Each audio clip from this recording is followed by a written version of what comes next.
Meu nome é Gleiber Félix, com mais um Relato Ayahuasca, e hoje temos o Felipe, que é um bate-papo que teremos hoje, e ele vai contar um pouco da história dele, de como tudo começou. Qual o seu segundo nome?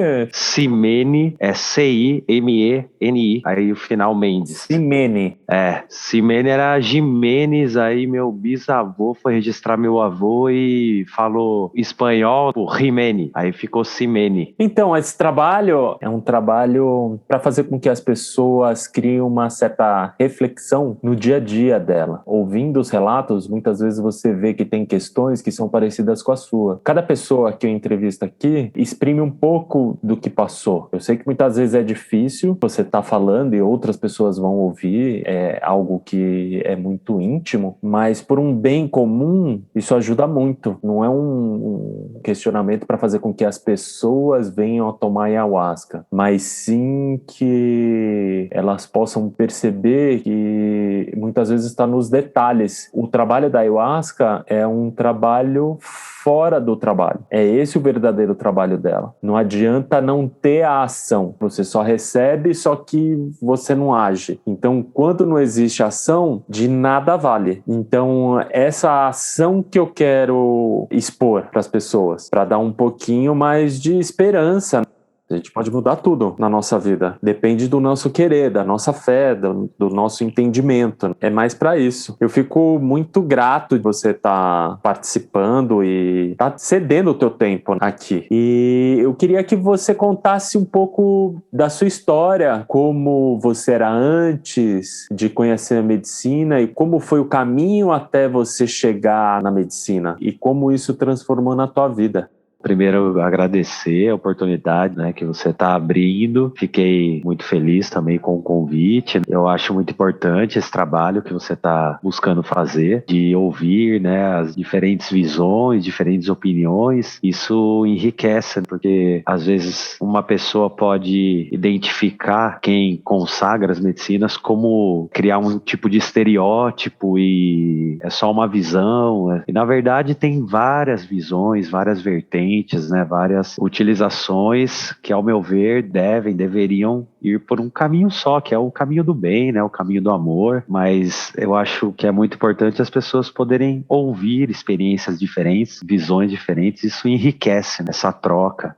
A minha caminhada com as medicinas, ela começou primeiro de uma maneira não sagrada. Esse caminho que eu entendo hoje como não sagrado, que fez parte da minha história, ele de certa maneira me levou a isso. A expansão, a alteração de consciência dentro do que eu já li, do que eu já estudei, sempre esteve presente nos diferentes povos do mundo, nas diferentes eras, diferentes momentos da história do ser humano. A alteração de consciência, a expansão, ela sempre esteve presente. E eu percebo diversos aspectos, diversas ações que a gente faz até inconscientemente, mas que a gente está fazendo ou buscando algo que é ancestral. Lá com os meus 12, 13 anos eu buscava isso, alteração de consciência, mas de uma maneira inconsciente, não sagrada. Toda vez que eu falo sobre a minha história ou sobre a minha visão, eu gosto de trazer lá de trás, na minha opinião, ela se conectou, ela se transformou, porque isso aconteceu em diversos momentos da minha adolescência, e o ápice disso foi quando eu tinha 21 anos e eu não estava, claro, pensando em plantas de poder, em utilização de maneira sagrada, eu não estava pensando nisso, mas a vida me colocou num lugar em que eu estava em Chiapas, no México, em um parque, tem uma ruína maia, eu esqueci o nome, né, do lugar, mas é um lugar histórico, uma pirâmide bem conhecida, e estava com amigos para conhecer o lugar, e nós estávamos andando pela floresta, indo até essa pirâmide através de um caminho diferente, porque tinham 2 mexicanos junto com a gente nesse acampamento lá em Chiapas. Aí do nada sai um cara do meio da floresta falando assim, hongos, que é cogumelo em espanhol. E naquele momento a gente se olhou um pro outro e vamos, mas não tinha nada de planejado, nada, não tinha nenhuma intenção, zero. Compramos, naquele momento a pessoa vendeu pra gente, fomos até a pirâmide, conhecemos, foi lindíssimo, voltamos, e aí eu fui e consumi. E as pessoas que estavam comigo, eles tiveram alguns compromissos e eu acabei ficando sozinho depois de consagrar. E foi uma das experiências mais incríveis da minha vida. Até hoje, isso foi com 21 anos, eu tenho 34 anos. Aquele momento eu não estava com a menor intenção de me conectar com a mãe natureza, nenhuma intenção consciente. Porém, aquilo aconteceu e eu senti a terra, meu corpo, de uma maneira que eu nunca tinha sentido antes. Senti a vida, foi algo muito incrível. E o final desse processo com essa medicina, eu estava em um momento muito voltado para o social. Eu amava os movimentos sociais, né? Eu gostava muito disso e estava conhecendo filosofias políticas lá que eu gostava muito. Era muito envolvido com movimentos e suas lutas e era isso que naquele momento eu queria para minha vida. E o final desse processo com a planta me trouxe um sentimento muito forte de estar com a minha família. Eu chorei muito, assim, lembrando da minha família. Aquilo me colocou um foco no meu coração em algo que eu não estava esperando. E aí eu decidi voltar para o Brasil. Aquele ciclo eu encerrei ali. E então foi uma experiência que, não conhecendo uma maneira consciente e sagrada de consagrar, né, das plantas, mas mesmo assim foi um chamado que eu recebi. Foi algo incrível. Isso com 21 anos. E aí depois disso, eu voltei para o Brasil e fui fazer filosofia. E aí eu comecei a conhecer um pouco mais sobre plantas, pelo meu próprio interesse, assim. Mas não tinha amigos e pessoas que tinham esse interesse. Bem pessoal. Era bem pessoal mesmo. E aí eu fui fazer faculdade de filosofia e lá entrei em contato com outras pessoas, com outras ideias. E eu lembro de uma frase que hoje soa extremamente inconsequente, imatura, totalmente fora, assim, mas eu lembro dessa frase, eu com talvez 22 anos, que foi: eu quero conhecer todas as plantas de poder do mundo. Mas eu não tinha ideia do que eu estava falando, mas era um chamado que havia dentro de mim para conhecer as plantas, para buscar. Nessa época, eu também, talvez desde os meus 18 anos, mais ou menos, 17, 18 anos, eu consumia cannabis, mas de uma maneira não sagrada, sem uma intenção, o que faz total diferença, né? Mas esse momento eu não fazia, só que aí, por pesquisas na internet e tal, naquela época, eu também achei algo, falava sobre o uso ancestral da cannabis. E aquilo, eu lembro que eu fazia até na época uma terapia, eu falava para terapeuta sobre isso. Então, assim, era algo que fazia parte das minhas ideias, mas eu ainda não tinha prática, né? Não tinha conhecido alguém, não tinha conhecido grupos, nada. Foi em 2011,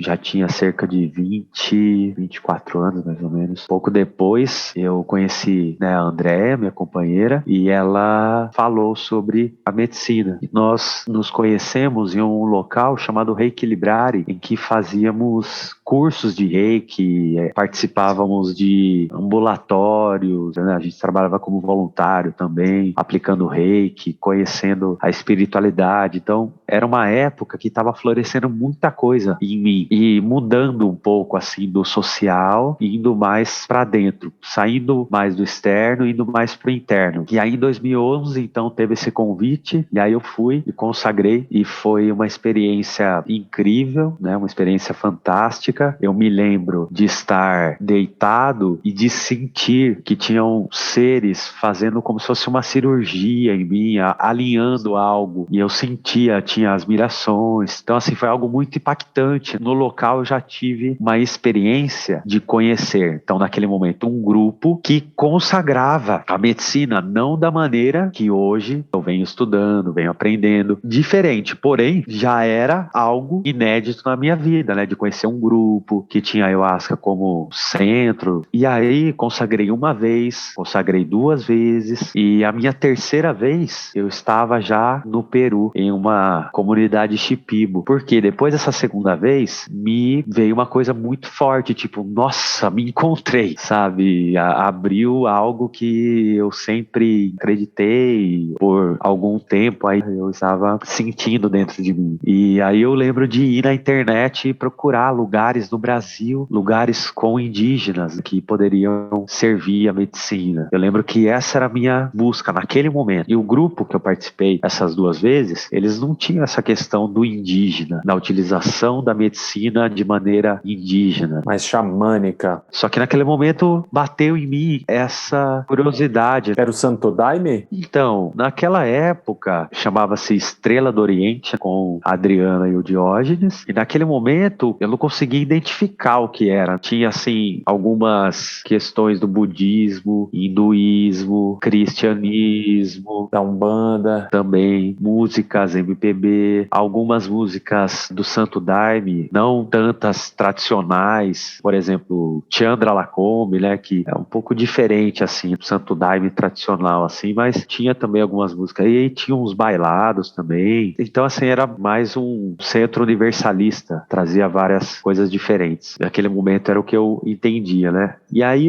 surgiu essa vontade, assim, essa curiosidade, esse ímpeto, assim, de buscar esse contato mais xamânico, né, mais indígena. E aí eu fui na internet e não achei nada no Brasil. Só tinha um site falando de um lugar no Peru. Eu não conhecia etnias, não conhecia nada. Eu só estava ali pesquisando. E aí achei um site chamado El Mundo Mágico, e aquele site, ele vendia pacotes de retiros com chipibos, mas eu nem sabia nada sobre a etnia. Eu só peguei e mandei uma mensagem pro site, o pessoal me respondeu, e aí eu comprei passagem, paguei lá, não conhecia ninguém, foi tudo por e-mail, e aí cheguei lá. O retiro mesmo era os 7 dias, em uma comunidade shipibo em Iquitos. Fica próximo da Amazônia? É a Amazônia peruana. Ah, tá. Iquitos só se chega ou por marítimo, Ou por avião. ou aéreo ou marítimo. Iquitos, uma capital da ayahuasca. Nossa, é muitos trabalhadores lá.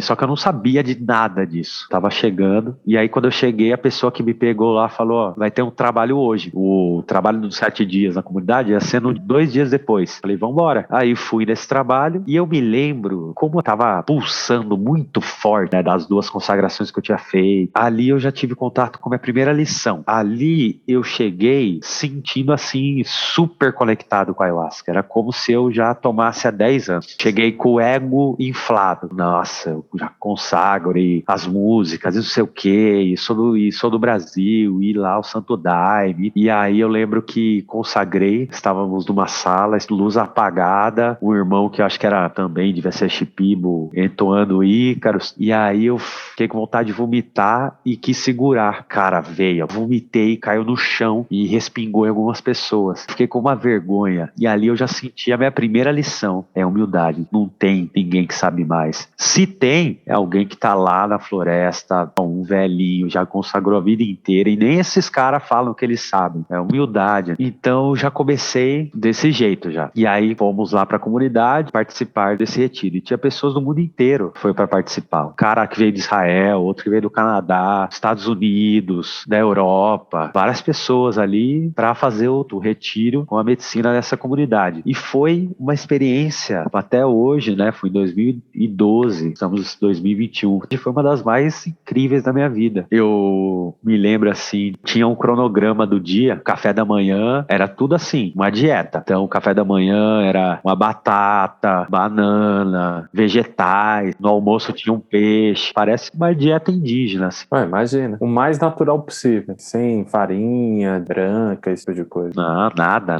Legumes cozidos, essas coisas. E também de muito banho, de ervas com as plantas sagradas. O intuito é fazer com que a nossa vibração, ela seja assim, como que eu posso dizer? Que as plantas e a floresta, quando a gente entrar na floresta, que a gente esteja numa vibração parecida. Então a gente fica com essa energia das plantas também. E essa energia das plantas, é como se a gente ficasse um bom visitante para a floresta. Nosso espírito tivesse mais conectado. Nosso corpo, espírito, mais da vibração das plantas, soprando muito tabaco. E aí teve Temascal, sauna sagrada, foi muito incrível participar do Temascal. Começaram as consagrações, então eram 6 dias de consagrações. Eu consagrei 3 vezes. A medicina lá parecia um mousse preto. Petrolão. Assim, era muito grossa, o gosto, né, muito amargo. Eu não via baldinho nas consagrações que eu tinha feito aqui. Lá, primeira vez que eu vi balde na vida, porque era consagrar e fazer limpeza. Todo mundo fazendo limpeza. E aquelas limpezas braba. E as consagrações eram, então, tipo, no coração da selva. Tipo, a gente, para chegar nessa comunidade, é 2 horas de carro dentro da mata. Então, a consagração foi numa casa suspensa na árvore. A consagração era sem luz, tudo apagado, e só ícaros, que são cantos tradicionais do povo Shipibo. É um rezo, né? Se comunicando, trazendo toda a ancestralidade, proteção e direcionamento. E aí foi o primeiro dia, foi o segundo dia, foi o terceiro dia, e aí no quarto eu falei, olha, eu não consigo mais consagrar. Essas 3 consagrações foram muito fortes, né? Tive muitas limpezas, e eles respeitaram, eles falaram, não, tudo bem. E eu continuei fazendo todos os trabalhos com as plantas, outras atividades, mas não consagrei. Quando eu voltei para o Brasil,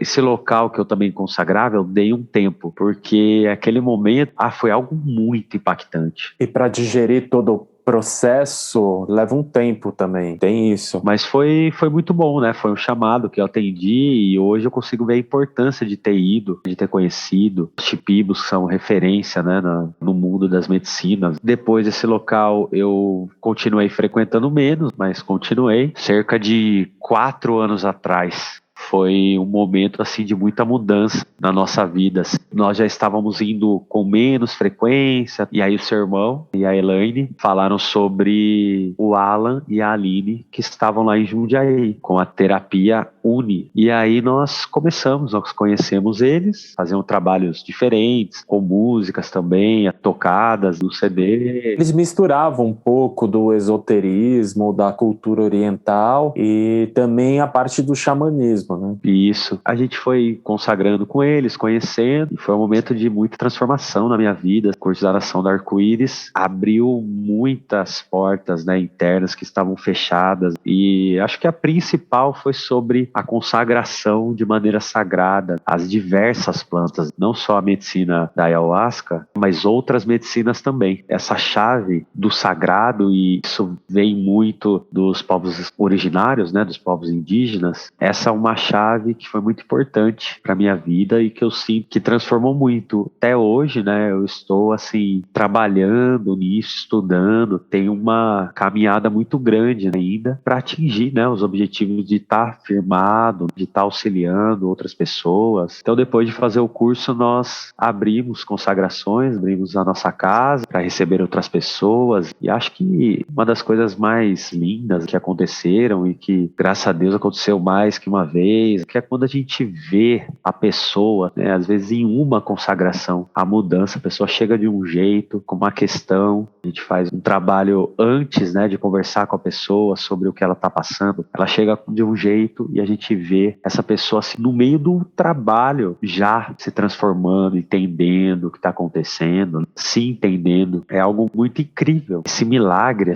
eu acho que a mais marcante para mim foram 2 pessoas em 2 trabalhos diferentes que choveu no meio do trabalho e as pessoas se libertaram tomando chuva. Você via que a pessoa estava com uma gratidão muito grande pela vida, pela oportunidade de estar recebendo a cura. Esses processos, eles alimentam a nossa alma, né? Sempre lembrando que quem faz o trabalho são as medicinas, para nunca acontecer de entrar no caminho, divinizar alguém, colocar no outro, né, uma expectativa. A responsabilidade. Isso. Cada um tem o poder de se curar, de se trabalhar, de entender suas questões. E as medicinas, elas estão aí para nos ajudar. São espelho das nossas vidas. É um caminho de autoobservação, que é muito importante, que muitas vezes, não a ayahuasca como religião, mas assim, em religiões, você não consegue observar isso porque você fica tão preso ao dogma que você não consegue se auto-observar. E uma coisa que eu observo em você, desde lá do começo, que você falou, você estava morando no México, né? Essa daí eu passei 2 meses lá. Morando, foi antes do México, eu tava 11 meses na China. Eu saí da China direto pro México.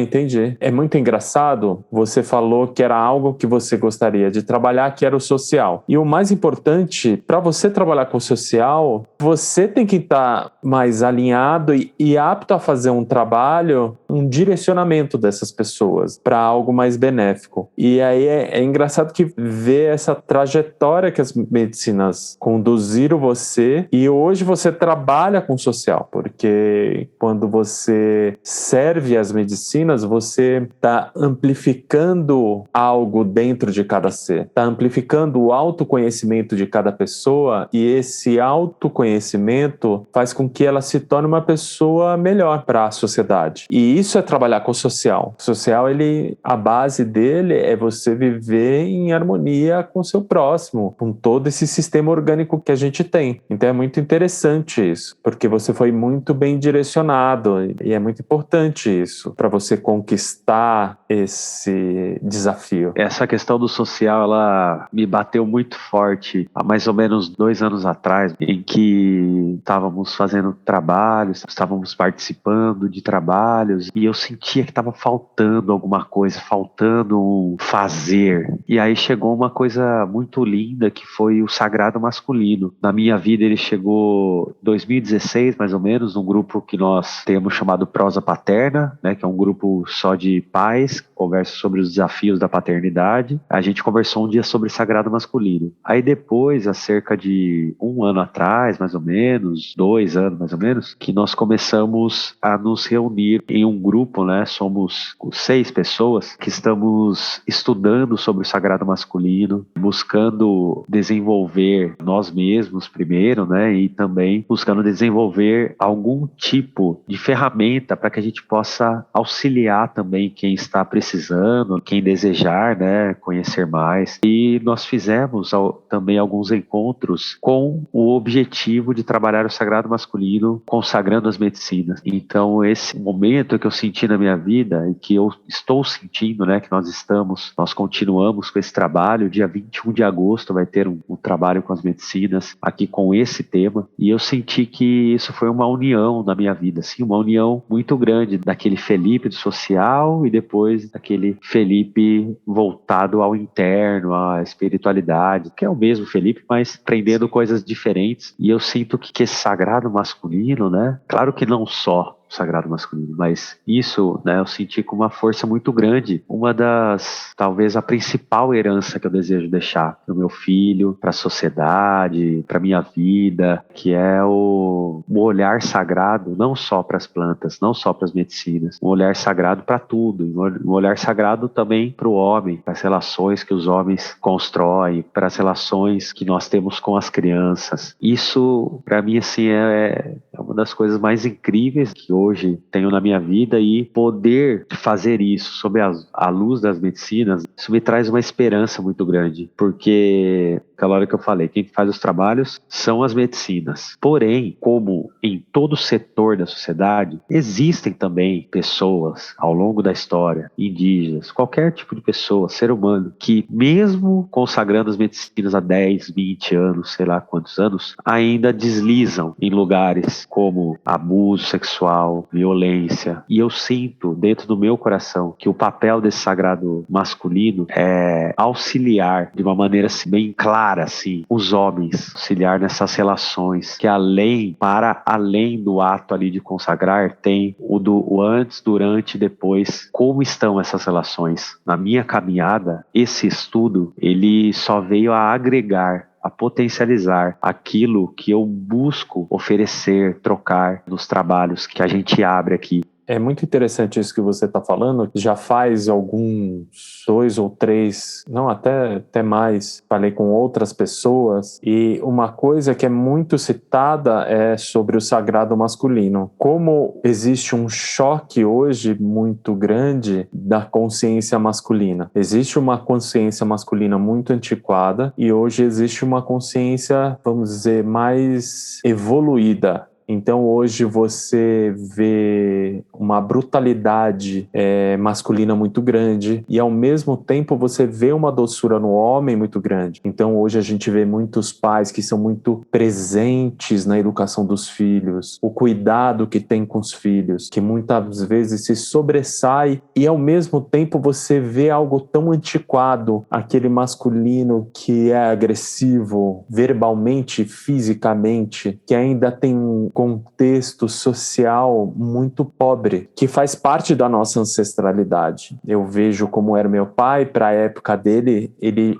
já foi uma pessoa mais moderna, assim, onde a aceitação por muitas coisas ele tinha, mas ao mesmo tempo ainda tinha aquele homem que não olhava para dentro, que não chorava, que não colocava as emoções para fora, porque eu sou homem, eu aguento, eu sou firme. E não é essa a questão. A questão agora é de você não guardar nada, de você colocar suas emoções para fora, de você dialogar com o teu próximo, com a tua companheira, com a tua família, de você ser um pouco mais aberto e se expressar as emoções que são necessárias ser exprimidas em algum momento. Agora é um momento realmente que existe essa necessidade de ter algo no contexto de vida social de direcionamento para se criar um novo masculino. E é engraçado que isso vem pontuando já faz um tempo. Eu estava conversando com a Dani e ela sofreu um abuso sexual muito violento. E não é só a violência física, é a violência verbal, que é o que mais tem, é a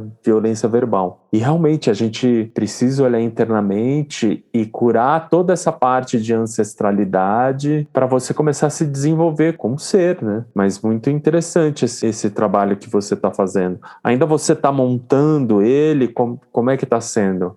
Bom, primeiro, como você falou, essa questão de fazer essas mudanças, né, essas transformações, uma coisa que eu também sempre deixo claro que eu falo, que eu sinto que todos nós estaremos sempre em constante aprendizado. E também sou um aprendiz, eu também tenho milhares de defeitos. Só que a questão é a gente poder falar sobre eles, a gente poder colocar eles como o centro da nossa discussão, da nossa reflexão, né? Isso, na minha opinião, é o mais importante, porque eu acho que todos cometem erros, alguns menores, outros maiores, enfim, mas todos nós estamos aprendendo, pelo menos é assim que eu vejo, das experiências que eu tenho. Mas questão do sagrado masculino é a gente colocar um local seguro para compartilhar e refletir sobre essas questões, a gente buscar se transformar. Mas é isso, sobre, né, se estamos já prontos, uma coisa muito legal desse grupo é que a gente olhou assim para cada um e falou, opa, a gente precisa estudar mais. E aí a gente pegou um cara que é irmãozão, assim, um cara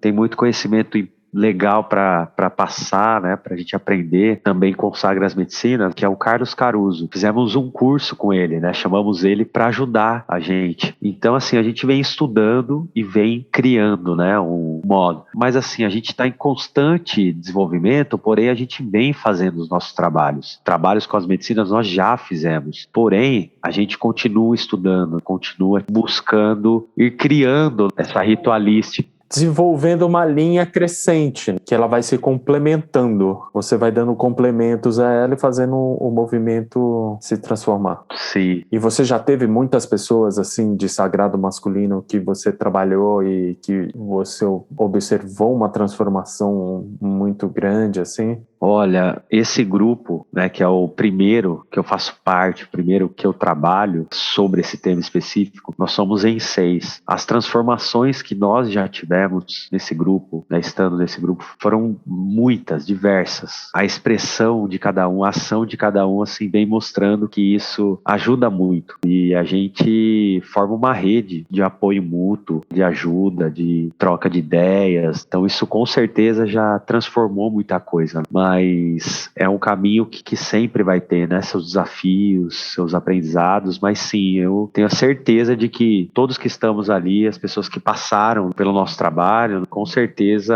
foram afetadas positivamente. Beneficiadas.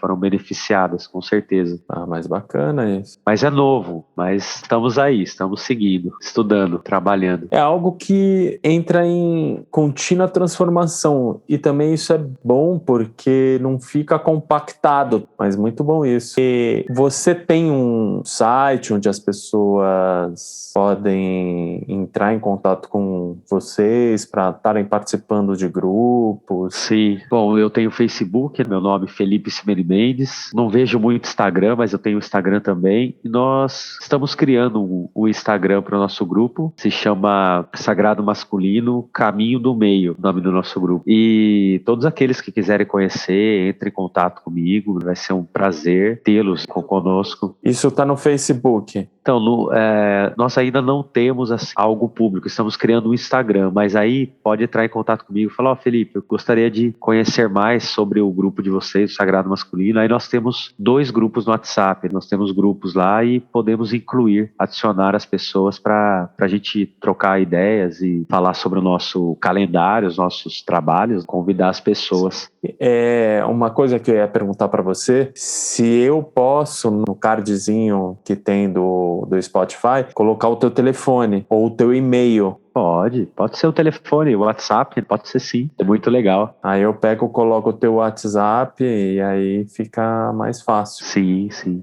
Aí eu escrevo tudo direitinho lá, dou a indicação, porque aí as pessoas podem entrar em contato com você, porque é muito bom isso. Existe uma necessidade muito grande para isso. Realmente, eu sou uma pessoa que acabo conversando com muitas mulheres o dia inteiro. Eu venho percebendo, existe um limbo que o homem está vivendo agora, em termos de relacionamento, em termos de sexualidade. Nessa parte sexual tá bem complexa. As mulheres falando muito sobre isso, principalmente as mulheres que estão solteiras, até o tratamento que é dado a elas. Eu vejo também que tem muitos homens que estão buscando ajuda, só que é muito difícil para alguns homens que têm um certo bloqueio e o cara ele não consegue se abrir para um amigo próximo. Com certeza. Nós homens fomos ensinados na nossa sociedade, fomos ensinados e mais que ensinados, nós somos obrigados a bloquear nossas emoções, né? A não ser fraco ou não parecer fraco, não mostrar a sua vulnerabilidade. A base sexual da nossa sociedade é a pornografia. Exatamente. E ela é a iniciação sexual de muitos homens. Ele acha que aquilo é uma verdade, né? E então isso constrói, primeiro antes do homem acessar isso, já tem, né, desde criança, né, já tem toda uma questão sexual deturpada sendo enviado, né, para os meninos. Aí depois, entrando em contato com a pornografia, essa informação obtida ali, ela vai ser colocada em prática nas relações que esse homem vai estabelecer, né? Eu acho que um dos grandes passos, na minha opinião, é realmente se livrar da pornografia. E é algo que eu sinto, assim, na minha opinião, como um dos primeiros passos importantes, porque hoje em dia a gente vê até muitas mulheres que participaram, inclusive, dessa indústria, falando o quanto elas não queriam. É claro que sempre existe, né, pessoas que têm que ser respeitadas, mas assim, existe um movimento também, né, até de mulheres, né, dizendo, olha, aquilo ali, muita coisa ruim. Na consciência masculina, o sexo ele começa com a masturbação. Mas o que acontece com a masturbação? Ela é tão errada porque ela tem que ser rápida e eficaz. Por quê? Ele não se sente à vontade de conhecer o seu próprio corpo, de buscar o prazer no seu corpo, mas de buscar o prazer não só no pênis. Ele vai para o banheiro e tem que ser rápido e eficaz. E um problema que tem na nossa sociedade é que não existe uma educação sexual. Todo mundo acha que sabe e, na verdade, não sabe absolutamente nada. Então, é muito importante esse trabalho que você está fazendo, está desenvolvendo. Eu acho que vai ajudar muitas pessoas a encontrar um caminho. E é muito bom observar o quanto a sua expansão de consciência fez você chegar. Você saiu do social, mas ela te transformou para voltar ao social, mas de uma maneira mais profunda, mais consciente. Pô, cara, foi muito bom conversar com você. Eu acho que é de uma relevância muito, mas muito grande mesmo. E foi um ponto que você atenuou e está se aprofundando muito nisso. Isso é muito bom, porque é uma voz no meio do vazio, que pode ecoar e chegar em várias pessoas que têm essa necessidade. Tenho muito a agradecer a você pelo seu tempo aqui, que as suas informações vão ser muito benéficas para muitas pessoas que possam estar com esse tipo de problema. E para outras pessoas que muitas vezes se sente perdida e acaba encontrando um caminho como propósito de vida.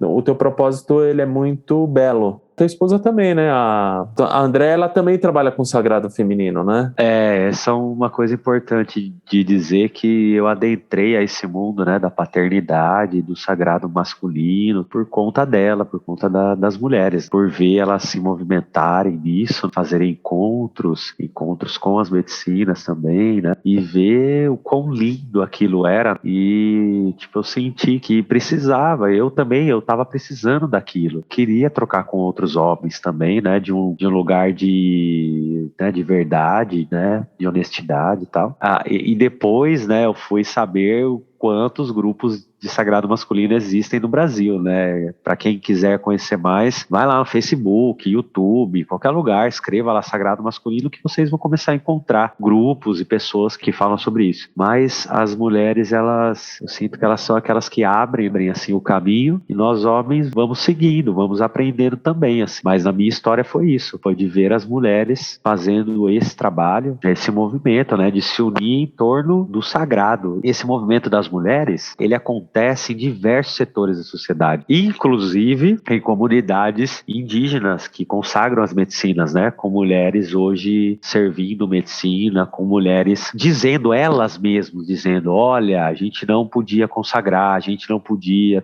tal, e hoje em dia a gente lutou, a gente conseguiu, e a gente tá aqui, nós mulheres, trabalhando também. Mas é que a luta delas já é muito antiga. É desde o homem de Neandertal, a mulher, ela sempre veio lutando, sempre veio se desenvolvendo, sempre foi buscando o lugar dela. Gratidão, Felipe, que você descanse bem esse final de semana e a gente vai se falando. Gratidão, Gleiber, gratidão. Você também, bom final de semana, e precisando, estamos aí. Com certeza. Valeu. Um dia fechar uma roda assim só para falar sobre sagrado masculino vai ser bem interessante. Dia 21 de agosto temos aqui, hein? Chega mais. Opa, tá certo. Valeu. Gratidão, irmão. Gratidão, tamo junto. Fica com Deus, manda um beijo pra Andréia. Pode deixar. Um abraço aí todos também. Beijos aí. Outro. Tchau, tchau. Tchau, tchau.